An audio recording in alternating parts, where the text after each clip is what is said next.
Okay, maybe we'll get started. For those of you who stayed with us in the main room here, we're going to talk about the physical solutions that we're looking at as part of the scenario development.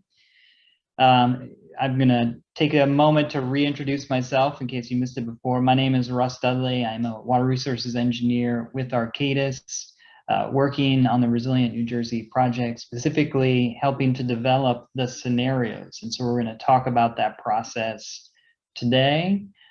Joining me in this conversation is Kevin and Yasmin, who introduced themselves earlier, as well as another one of our team members, Greg Lemaire. Greg, do you want to give a brief introduction of yourself? Sure, thanks. I'm Greg Lemaire. I am an urban designer at One Architecture. I'm working with the consultant team on Northeastern New Jersey on mapping, design, and scenario development. Thanks. Great. And Greg's going to be running the slides today. We're going to be using a few slides, as well as we're going to dive into a mural board so that we can kind of zoom around the region and look at how the different solutions are separated between the three scenarios.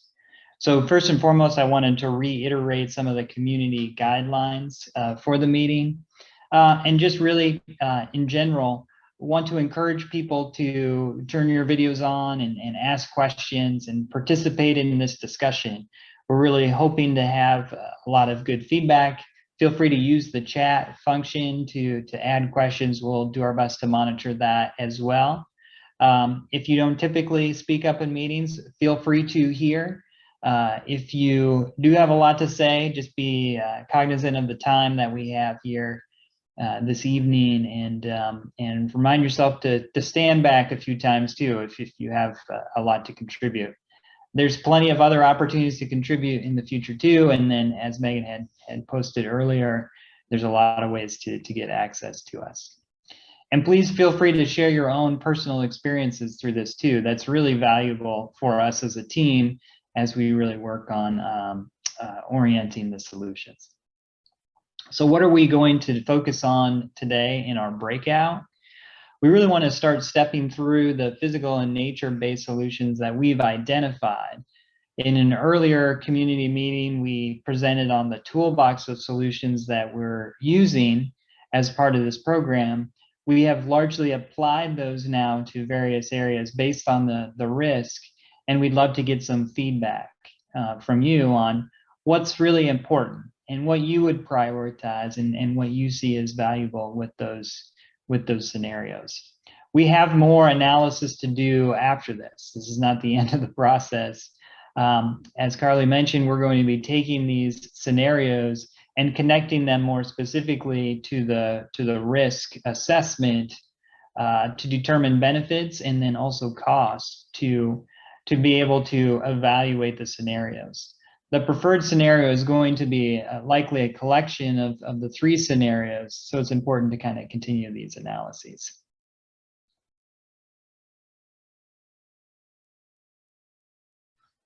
Next slide, Greg.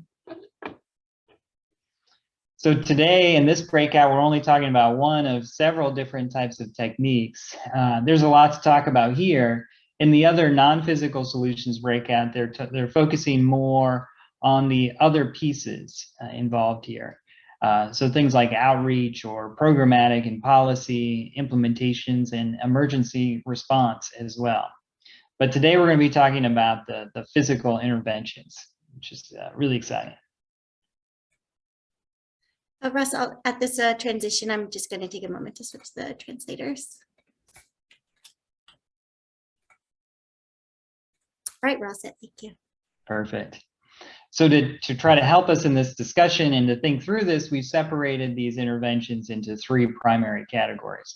First is coastal solutions, where we're looking at things like barriers or coastal protection as a way to reduce that coastal storm risk. And then also green infrastructure. This is more distributed and looks at a variety of different techniques here, really focusing on that nature-based approach that we've gotten a lot of feedback on through this process. And then finally, to make sure we can fully reduce risk where possible, we're adding in additional drainage solutions. these are often more gray solutions as opposed to green, but important to help really manage the large volumes and flows that we have in the area. So what do these each address? I kind of touched on this briefly before, but really quickly with these coastal solutions, we're primarily looking to reduce risk due to storm surge, inundation, as well as sea level rise and sunny day flooding that we expect in the future. With green infrastructure, we actually have multiple benefits associated with these techniques. Not only do they give us a lot of improvements for more frequent storm events, but they can also reduce other hazards such as heat and contribute a lot to water quality benefits locally and downstream. So it's really nice to be able to focus on those additional benefits. Drainage solutions are needed to layer on top of green infrastructure solutions because we can't always achieve everything that we need to achieve with just green solutions.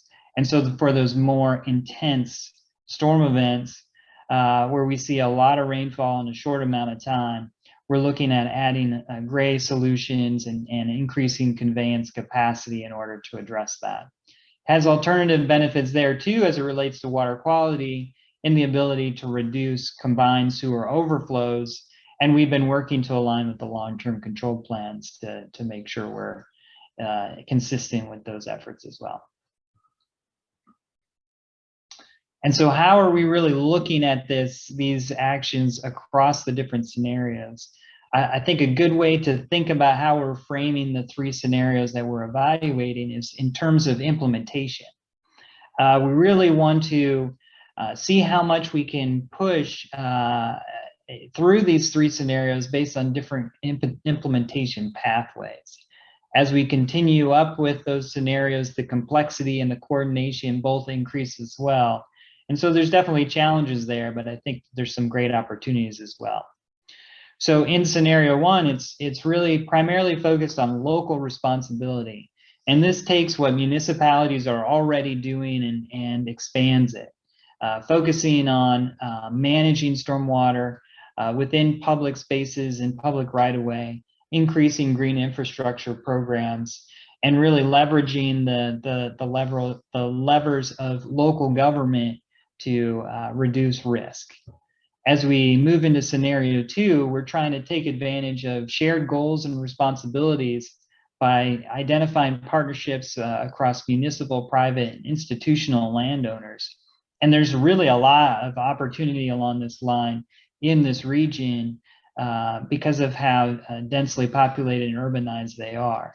And so this gives us a chance to look a little bit more broadly, but also increases some challenges for us in terms of complexity. And then finally, in scenario three, we're looking at more region-wide solutions.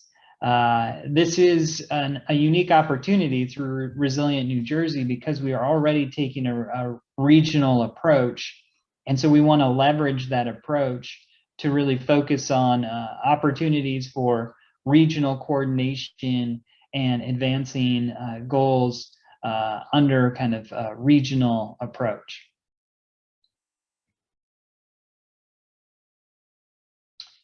So as I mentioned before, the ultimate scenario, we're not going to likely just pick one of those three.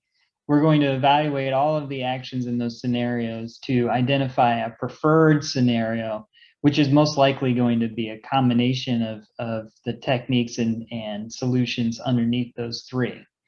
And so what we're trying to do today is really understand the goals of what these solutions should accomplish and how we implement those through these actions that we're looking at.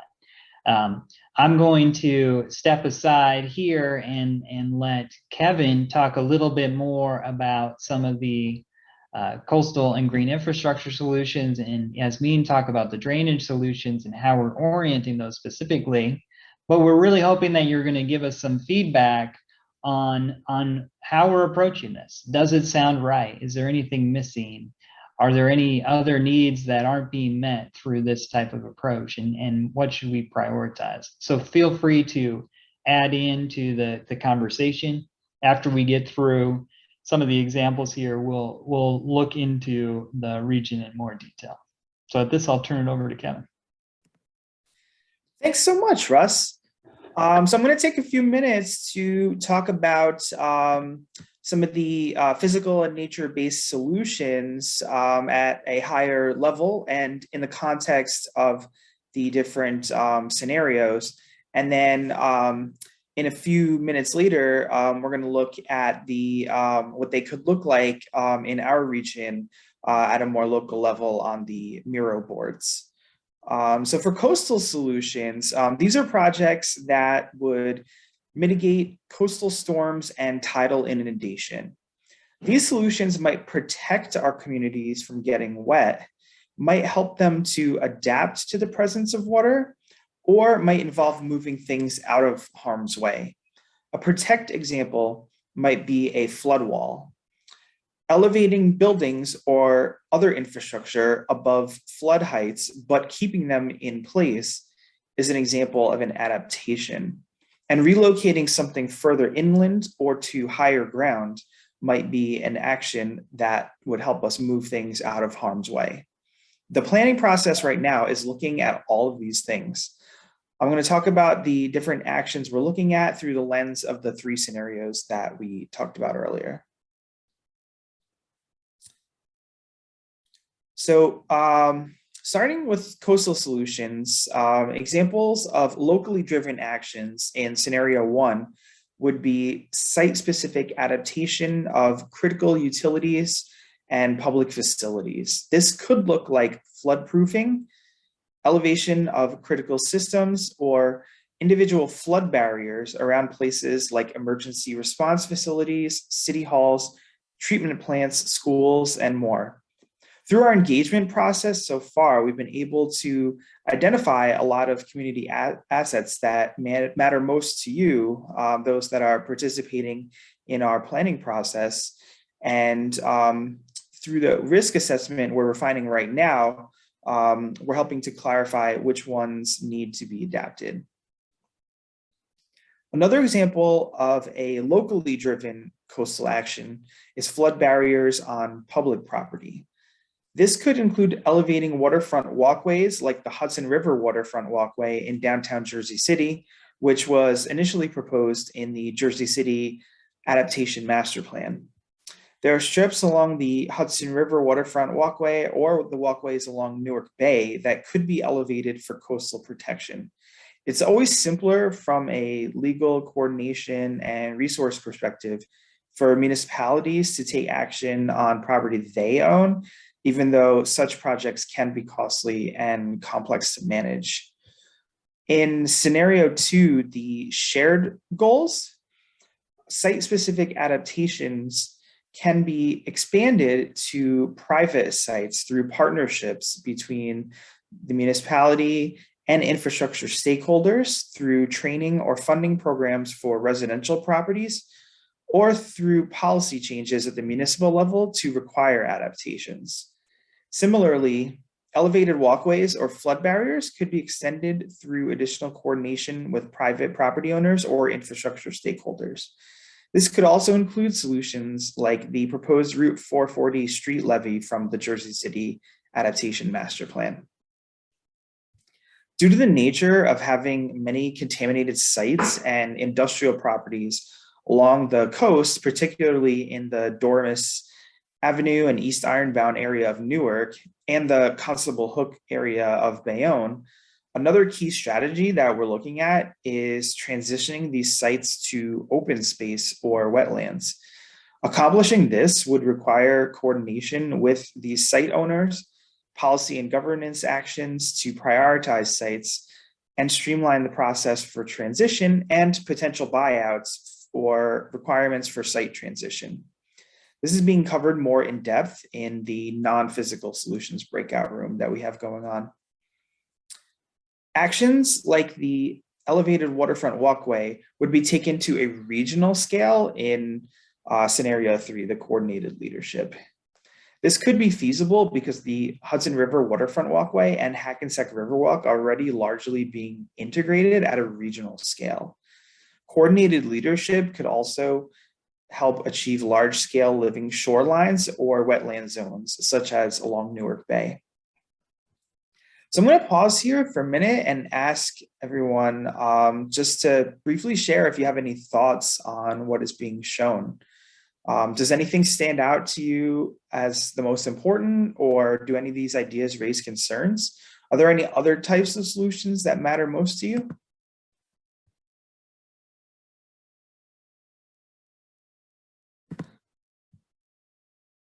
You can feel free to share some comments in the chat box, and we can talk further later in the meeting as we are going through on the Miro boards. So at this time, I'll jump into talking about our green infrastructure solutions. So we've heard a lot of excitement through the engagement process about green infrastructure due to its role in increasing green space in our communities while also achieving co-benefits like Russ had mentioned, such as improving air quality and water quality.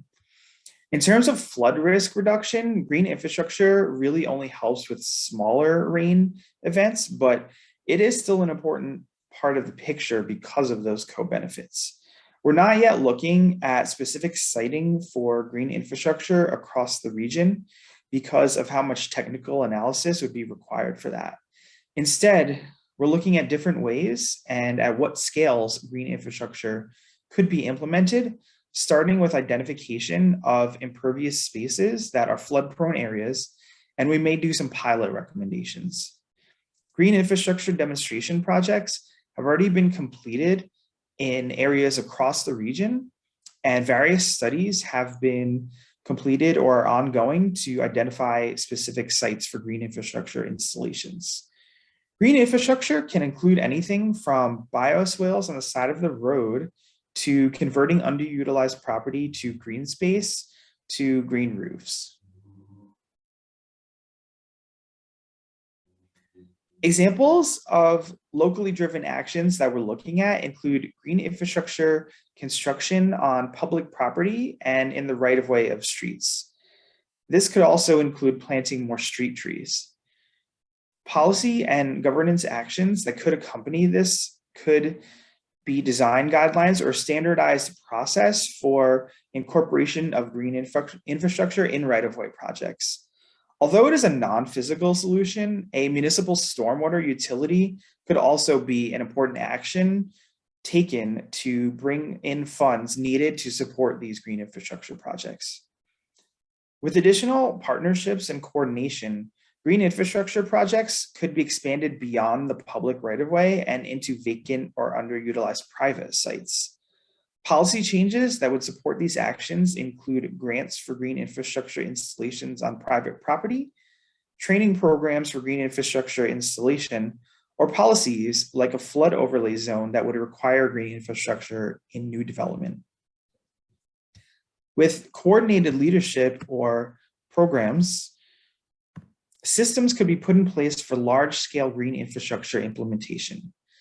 This could include green infrastructure corridors building off the proposed Hudson Essex and Morris Canal greenways.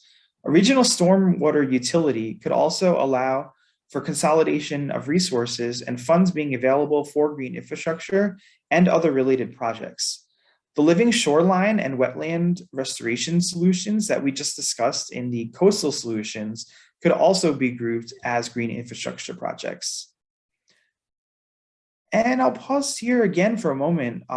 If anyone has any initial feedback on green infrastructure solutions, is there anything else missing from the different solutions that we've identified? Hello, my name is Rachel. Hey, Rachel. And I'm gonna lower my hand. So one of the things, I don't know if it was ever mentioned in other meetings, my first meeting, but there's a litter problem. And the litter gets caught in like sewer grates. And then I'm imagining the litter that doesn't just block up sewers, that actually gets into the sewer system, probably hurts the drainage. that hurts the drainage of like the waterway drenaje de, combination Sorry of about that. de la confirmación. Sorry to interrupt. The translators just switched. Let me just switch it in Zoom. Sorry for the interruption. We should be good now. Sorry, Rachel. okay, sorry. Yeah, so anyway, so then you would probably have backup in some of your already existing drainage, which is the next part, but it's like combination drainage infrastructure that you, so in this regard, and so like in Jersey City, there's this program called Stop the Drop. But right now it seems mostly to be a jobs program, the summer jobs program, and maybe a slight bit of education for younger children on, and possibly kind of reimagining that program in Jersey City where it kind of collaborates with this project in some way to like get trash off the streets. And now I don't also want to like get into mission creep for you guys because it's not like a trash thing, but I do think it is somewhat related to flooding, right? If the water can't get out in the infrastructure, then what's the point of the infrastructure, right? Like if you're having this other problem get in the way of infrastructure, and it also just ruins the green spaces that may eventually be built. So anyway, that's what I had to say.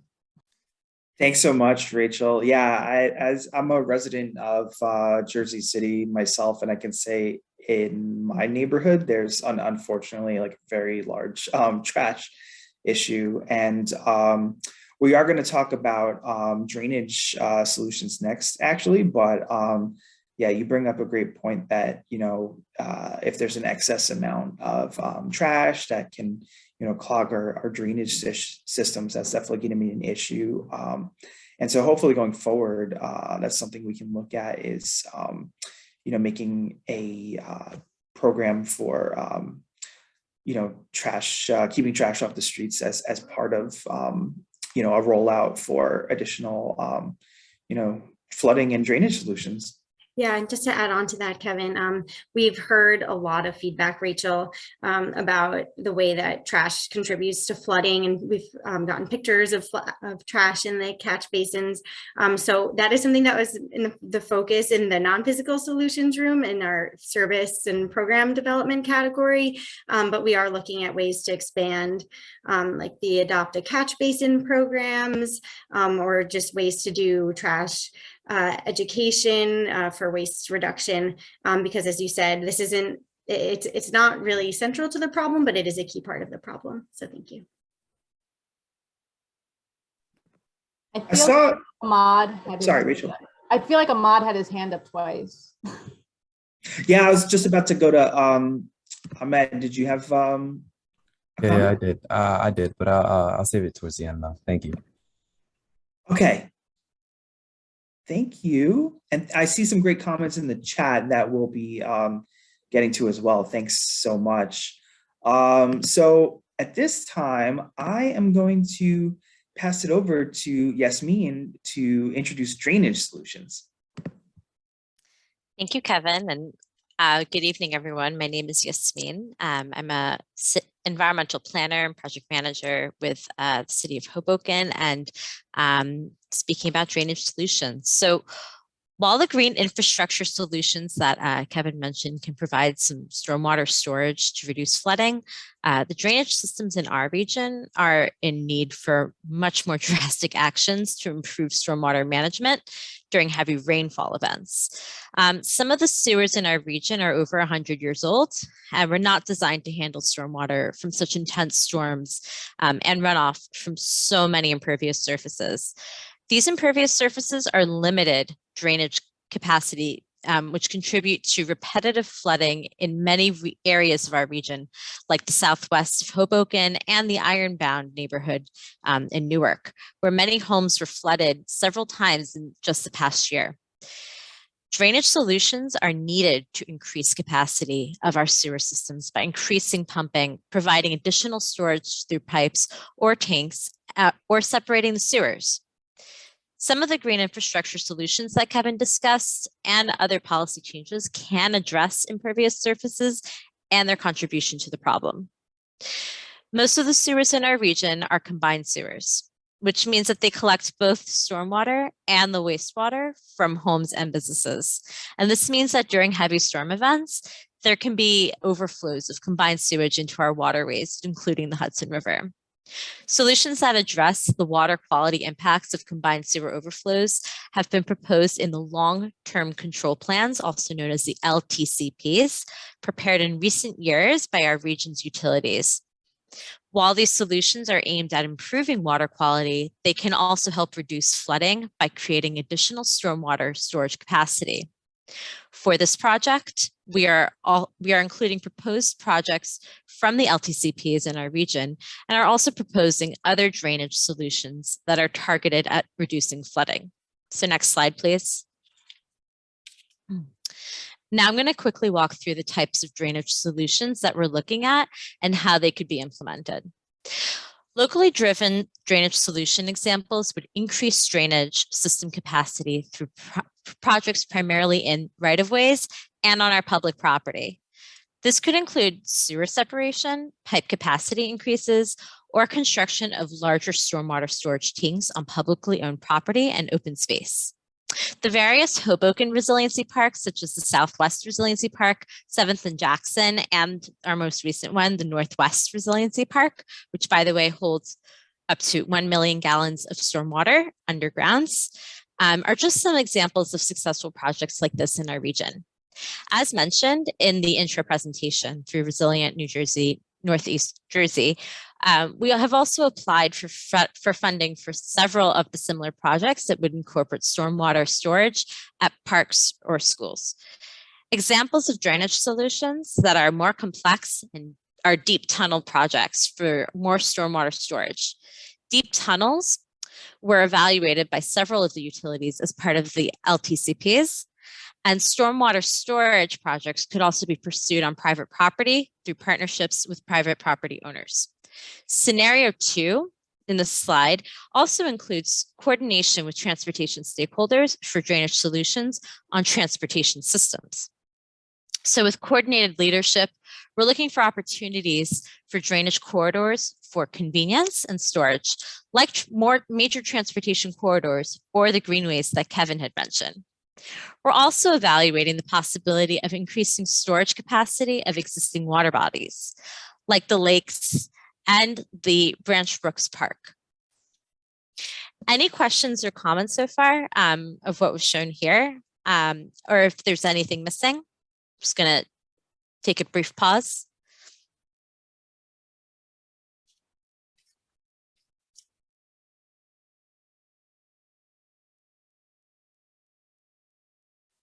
I'm seeing stuff in the chat, but if anyone wants to just raise your hand, speak up. There are several questions in the chat, and I think we can start addressing them too as we switch to the Miro boards. Sure. So I'll just move forward. So thank you, Russ. I'm going to turn it now over. Can I ask a question? Oh, sure. Go ahead, Max. Thanks. Sorry, this is Max's wife. Oh, I'm sorry. I wanted to check. This is again maybe more a question for individual homeowners, but is the city recommending actions that individual homeowners should be taking for some of the scenarios that you're laying out specifically, Yasmin? We've been hearing a lot out of the North Hudson Sewage Authority for recommendations of things like the ejector pump. Just how should homeowners be thinking in the meantime and trying to protect ourselves against the next hurricane season? Are you speaking specifically for Hoboken? I am, yeah. Yeah, so did you read our resilient building design guideline? Yeah. Okay, so I think that you and I, if you send me an email, I can put it in my email in the chat. I think that the best way to move forward is to connect you back with the NHSA, because they do have jurisdiction over all of those pipes, not the city. Okay, thank you. Sure.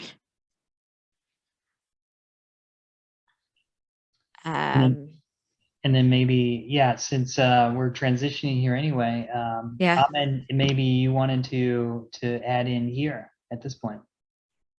Oh yeah. So my question was just kind of like the practical implementation of the site specific adaptations. especially for residential owners. So like hypothetically, if I was a homeowner, how in this situation would I put myself in a position to be, I guess, open to this, site specific adaptation? Like, would that apply to me as a homeowner, or like how, I'm just trying to imagine like how this would, I guess, work like practically, if that makes sense. So that's why I'm kind of putting myself in that scenario. So if I was a homeowner, how would this benefit me, and how would I practically implement the site specific adaptation? Like, how would that look like? That's really the big question that we're kind of going through. We're approaching it from a regional perspective, but certainly it affects people at an individual property level. So we're certainly looking at it across those variety of scales. As Carly mentioned, as part of this project, we submitted brick applications for projects to get federal funding. And as part of that, we needed to look in very localized areas to see how we could reduce the risk for specific projects.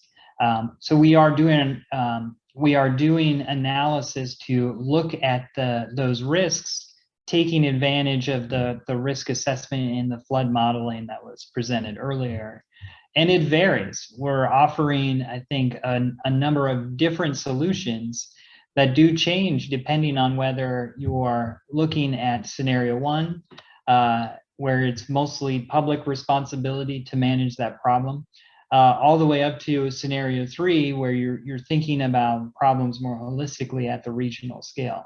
And so there's a variety of ways. I know it doesn't sound like a very straight answer, but there's a variety of ways that we can reduce that risk, whether it's through individual properties protecting themselves, maybe through techniques like dry flood proofing, or whether it's providing more neighborhood scale protections through improving drainage systems or building flood walls. So there's a lot of ways that we're approaching this. And part of today's discussion is to get feedback on how we're doing that. Okay. Thank you. And then just kind of just like, this is my last thing. And so in regards to the partnerships with the private property owners, I guess it's relatively the same thing, right? Pretty much what you just said applies to that. Yeah. So that really gets into a lot of questions that go beyond just the physical interventions, but also into policies and programs. And there's a lot of ways that I think we can tackle that too. Maybe a lot of these, maybe in a lot of cases, the only risk reduction that we can do is by protecting individual properties. In that case, are there programs that we can put in place to help provide the resources in place to Max's wife's comment from Hoboken? Are there things that we can do to help implement that protection on an individual level if we cannot protect it from a larger neighborhood or municipal level? And so that's being discussed in the other breakout session tonight, but our scenarios will cover both these physical interventions and those non-physical programmatic and policy interventions as a way to help kind of bridge those gaps. All right, that sounds good. Thank you.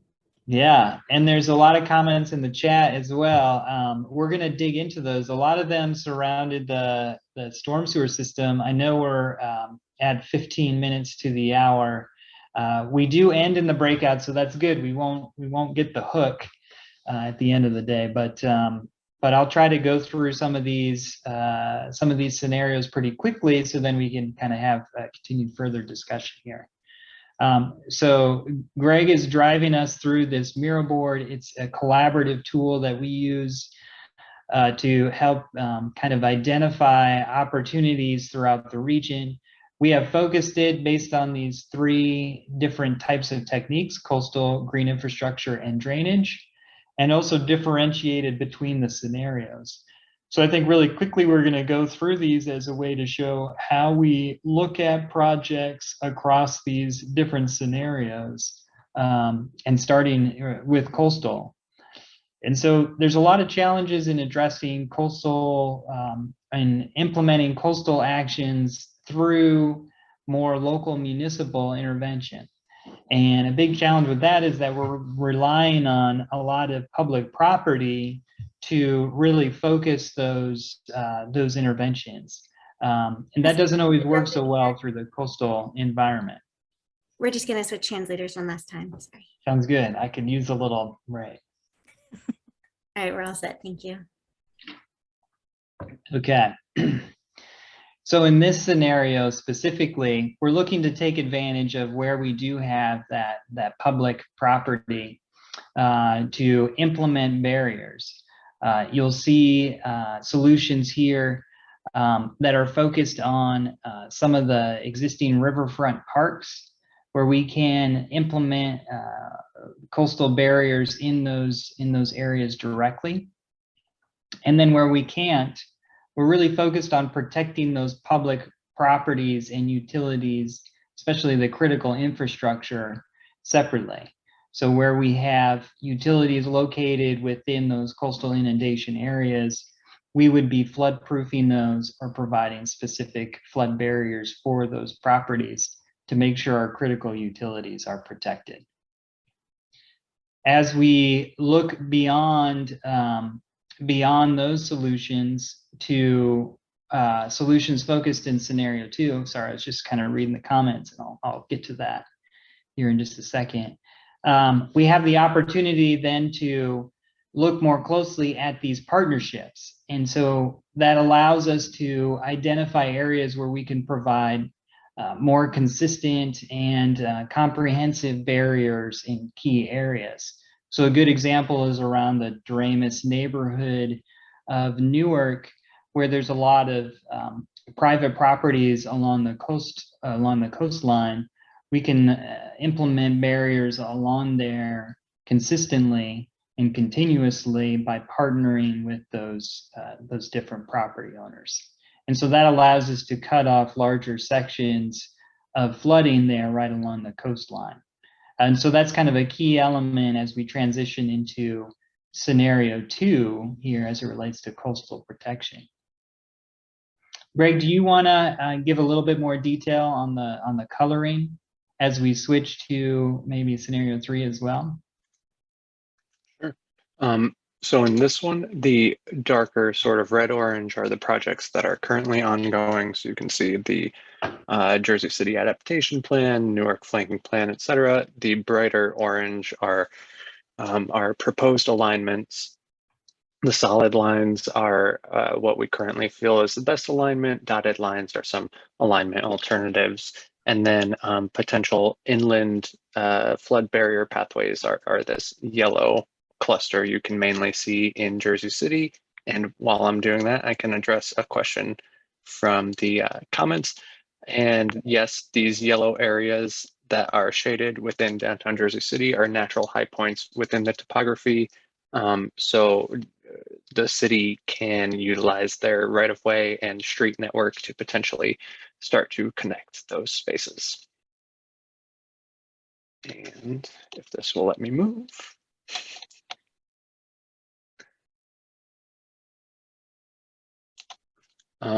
And then I guess I will take scenario 3 here. So scenario 3 is much more regionally focused. So there are a lot more inherent co-benefits to the scenario. For example, we are not only looking at creating a continuous barrier that would cover the whole entire region, essentially, but we're also looking at different ways to get to resilience and improve the both flood resilience and natural resilience of the area. One of these is through the Newark Bay Living Shoreline program, which would incentivize retreat for a lot of the areas that would be repeat flooded or daily inundated by the 2070 high tide map that we looked at earlier, and transition these into restored wetland areas, moving a lot of the coastal barriers inland. For example, along Doremus here, the barrier would move inland to Raymond Boulevard and Doremus Boulevard, or Doremus Avenue, and the areas outside would either need their own protections or be transitioned to wetlands. And I should take this moment too to say there's a lot of detail here on these maps. We're trying to kind of zoom in to specific areas to show those examples. But we are planning a series of community meetings to occur next month where we'll look specifically at each municipality. And so we'll give those who live in certain municipalities here a chance to kind of really dive into these scenarios and see them in more detail. So we are going to, I think, in the interest of time, continue on to the green infrastructure solutions. These physical solutions are inherently distributed approaches. And so what you'll see in a lot of these scenarios are areas that we would focus on implementing green infrastructure more broadly rather than site-specific implementation necessarily.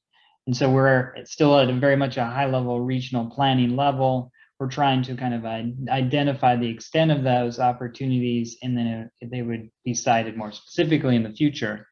And so it kind of follows with scenario one that we're looking to take advantage of public right-of-way and public properties to retrofit with green infrastructure solutions throughout the region. We've identified a few key corridors where we might even be able to extend beyond green infrastructure retrofits and focus on streetscape improvements and really maximize the amount of storage and conveyance opportunities using green infrastructure.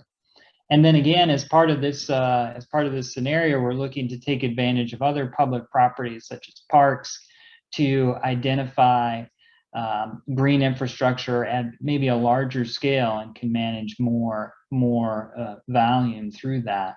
And through this program, have been working very closely with NJDEP through their Green Acres program to see, how can we help make adjustments there that we can leverage those public properties. As we move into scenario two, with a green infrastructure solution, this really speaks to those private public partnerships that we talked about before. And so here in this scenario, we're looking at ways that we can expand green infrastructure beyond the public right-of-way and public properties and encourage more GI implementation on the private side. This is where things like the stormwater utility as a policy can help kind of set up programs to encourage implementation on private properties themselves, as well as kind of focusing on key critical partnerships, much like we did with the Newark brick application for the Ironbound Resilience Hub at Ann Street School. What's really interesting about this project for me is that it also gives us the opportunity to find a pathway to clean up a lot of sites that are underutilized, maybe because of contamination issues. And so we're looking at an implementation pathway where we package together various grants to take these vacant lots, clean them up, and transition them to stormwater and recreational space. Looking at scenario three from a green infrastructure perspective, we're really trying to take advantage of larger, more cross-region corridors and using those greenways as a way to collect and convey that water safely. So that's multi-use benefits from those greenways that do cross municipal boundaries that we're focused on. There's also some really interesting larger scale green infrastructure projects that require more regional coordination. One of those examples is Branch Brook Park in Newark, where where there's already an existing water body there. We're looking at opportunities to maximize and optimize the stormwater storage within that existing park, and then potentially even dynamically control that and discharge that separately so we can get it out of the city's combined sewer system. One thing I failed to mention in all these scenarios is the opportunity to look at wetland restoration and creation as well, initially on public right-of-way and public properties, but also, as kind of Greg mentioned, in those other areas that are underutilized, an opportunity to transition those to more wetland uses and other green infrastructure.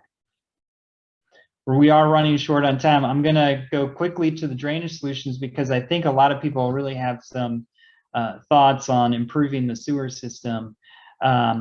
Largely, the sewer system is a local responsibility. So that gives us a lot of leeway under scenario 1 to make a lot of improvements within the public right-of-way to either expand the existing, well, I should say to expand existing separate sewer systems where possible, or more likely to separate stormwater from the combined sewer system and direct that to separate outfalls. So we've been looking at key corridors where we can collect that water separately and redirect that out safely, and really try to leverage those improvements. We also are looking at existing infrastructure and how we can optimize that. One of these areas is a stormwater pump station that's located near Newark Airport that's maintained and operated by Newark, where potentially modifications or optimization of that pump station could improve the conditions before a storm event and provide a lot of capacity. And so a lot of the focus is trying to separate the stormwater and get it out of the combined sewer system and redirect it. But we need to start thinking also about where we could provide storage as well. This gets challenging because deep tunnel storage is obviously expensive, but in certain areas where there's a limited potential to manage stormwater effectively on the surface or convey it safely away from those areas, deep tunnel storage can provide an opportunity to reduce a lot of stormwater and also connect it to other areas subsurface to help manage it a little bit better. So we've identified some key locations for deep tunnel storage, as well as working with other larger entities such as the Port Authority of New York and New Jersey to improve drainage conditions for both Newark Airport and the city of Newark. And then finally, the last scenario here, as we kind of wrap up our whirlwind tour of these maps, is to think about regional solutions for drainage. And in these cases, we're really trying to focus on larger corridors and taking advantage of what's already existing there. This can be potentially public right-of-way through other larger entities, whether it's rail lines or state highways, to serve as a collection and conveyance point for drainage. And it's really critical for us to find ways to improve the conveyance through these barriers that are caused by other infrastructure as well. And so that requires it requires a much more regional approach, because there needs to be some compromises in terms of what are the priorities for infrastructure at a regional scale. So I went through that very quickly. I haven't been able to keep up with all the comments in the chat, but maybe I'll take this opportunity to pause and let people step in with some questions.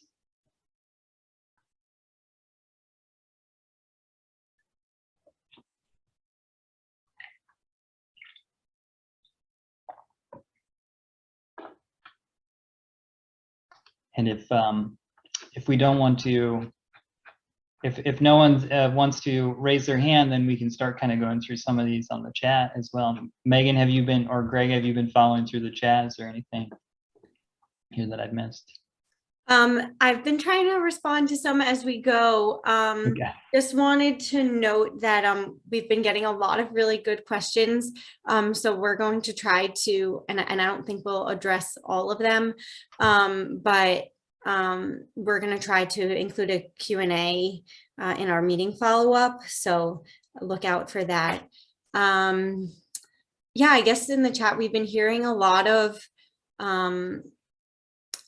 interest and excitement about the scenario 3 and the coordinated efforts, and just pointing to the importance of this region and its economic role, like the population center, and how it warrants greater attention at a larger scale than just the municipal level. Yeah, there are a lot of great comments here. I will definitely be spending some time going through these. And just some really quick impressions from some of the chat here is that this is a big challenge, and I think to address kind of the differences between the scenarios, ultimately what we're trying to do across the scenarios is look at risk holistically. But the main difference with the scenarios is the implementation pathway. And so in some cases, it really falls on individual responsibility to protect ourselves. And that's where we are now in a large part already, right? There's a lot of individual responsibility to make sure we're protected. The opportunities lie if we're all moving towards common goals, and we all haven't settled on what those common goals should be across all of these other things beyond resiliency. And that's an interesting differentiator in our minds when we go to the third scenario. By taking a regional approach, you're giving authority to someone to make these regional decisions focused on resiliency, and that might come at the expense of other decisions that need to be made too. And so sometimes it's easier to do that at a regional scale, but sometimes it's a lot harder too. And so we acknowledge that it is a different approach. And that's what we're trying to focus on with the scenarios. Ultimately, we still have to come up with actions that address the risk. So at the end of the day, the preferred scenario, it's not that these scenarios are all leading up, 1 or 2 is better than 1 and 3 is better than 2. It's that there will be elements from all 3 of these scenarios that we will look at pulling together to see if we can come up with a preferred approach.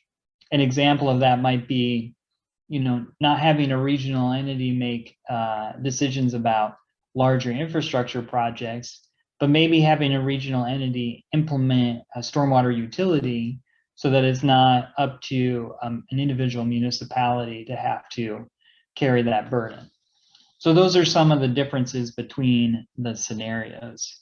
I don't know if I can get to a lot of the other comments. I'll go through these after the meeting. I did want to go back into the PowerPoint presentation, Greg, to wrap up here as we reach 8 o'clock, just so people have an understanding of the next steps too. Because a key point to this, as Carly had mentioned in the early part, you can go to the next slide, Greg. Actually, you can skip these. We'll just skip these slides and we'll look at them in more depth at the community meetings and really talk about the next steps. We haven't finalized these scenarios yet. We're still tweaking these. We're hoping to get more feedback on these, but the next step for us is to start costing these out to understand the extent of the cost impacts that would be associated with these different scenarios. We then connect that more specifically with our risk assessment to understand the benefits and use that as a way to evaluate the different scenarios. Ultimately, with the goal of getting towards not just a preferred scenario, but also looking at an action plan of how to implement that. And timing is a big part of that too, in terms of how we evaluate these different actions under these scenarios. And so that's a lot. There's going to be a lot of work over the next few months. Ultimately, we'll be continuing this conversation in these community meetings in the next month, and then we'll work to advance the analysis and come up with a preferred scenario.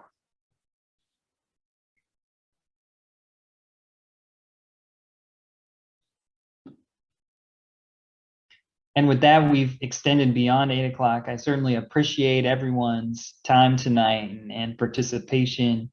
I'm willing to stay a little bit later if anyone has any specific questions that they want to ask. A quick one from me. Is there a timeline on maybe the costing and kind of a solution making, just so we can understand that, you know, to your earlier point, we're kind of on our own until then. So just understanding that timeline would be helpful. A timeline related to this, the Resilient New Jersey planning process, or to the And the costing and the risk analysis. So I understand that this is a risk analysis phase, the scenario planning, the costing and kind of overlaying that information. What's the timeline on that? Yeah, all of this will be completed this year. So our project will be completed this summer. And so we will be doing the costing here soon. And in association with that, looking at the associated risk reduction benefits. That will be done at a very high level. That won't be at a site scale level. That will be focused on the regional scale in terms of overarching, the overarching plan. So there won't be specific details for specific projects under that, but we'll have a better general framework, I think, that will hopefully guide resiliency efforts into the future. As Carly mentioned, I did want to add to that, as Carly mentioned, there is an ongoing implementation phase as part of this project, which we've been trying to take advantage of throughout the process. We did those brick applications as part of that implementation phase. We've also been engaged on other early action items, primarily focused on policies that that we want to get started now under this Resilient New Jersey process, that then can go straight into implementation, ideally, after the project. I hope that helps. Yep, thank you. Any other questions? Well, I think with that, I'd like to thank everyone again, especially Kevin and Yasmin and Greg for their help presenting tonight, and also everyone with your participation. It's been a great part of the process, and it's certainly important for us as we move forward. So keep an eye on future public meetings, including the individual municipal meetings here in the next month. And I appreciate all your efforts and time tonight. Okay, good night, everyone. And I think you can stop